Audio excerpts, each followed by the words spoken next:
I know many of them. She's come to pay her respects, not to forget friends lost since the war broke out in the east of the country in 2014.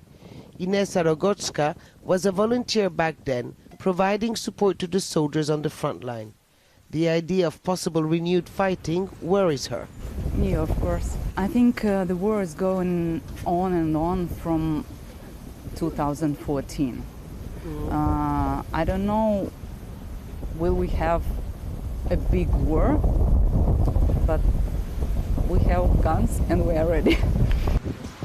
Talk of war and a possible Russian invasion concerns many Ukrainians. But people here feel things could be different this time around.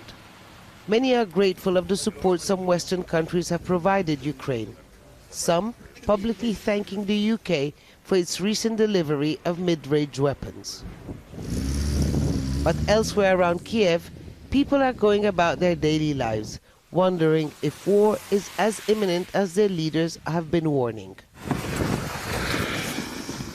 There is also a sense among people here that the situation is made more complicated because of the competition between Russia and the West over influence in this part of the world, Ukraine being at the center of it.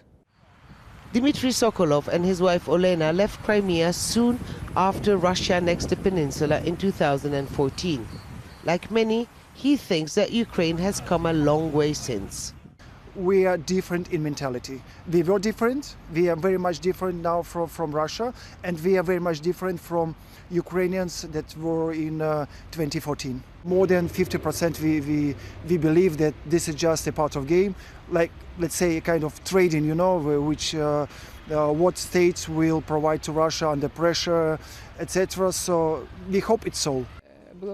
But for Katya Opushnyanskaya, the problems also come from within. She hasn't returned to her hometown of Lugansk since pro-Russian separatists took over. The problem is not only Russia. Sometimes I don't feel part of this country. Sometimes my friends and colleagues make the point that we are guilty of provoking this conflict. I really don't understand where I belong. 8 years on, Ukrainians have learned to live with the threat from their big neighbor. Many say it's become part of their lives, but what they fear now is that any move by Russia or the US could bring more divisions among Ukrainians. Hod Abdelhamid, Al Jazeera, Kiev.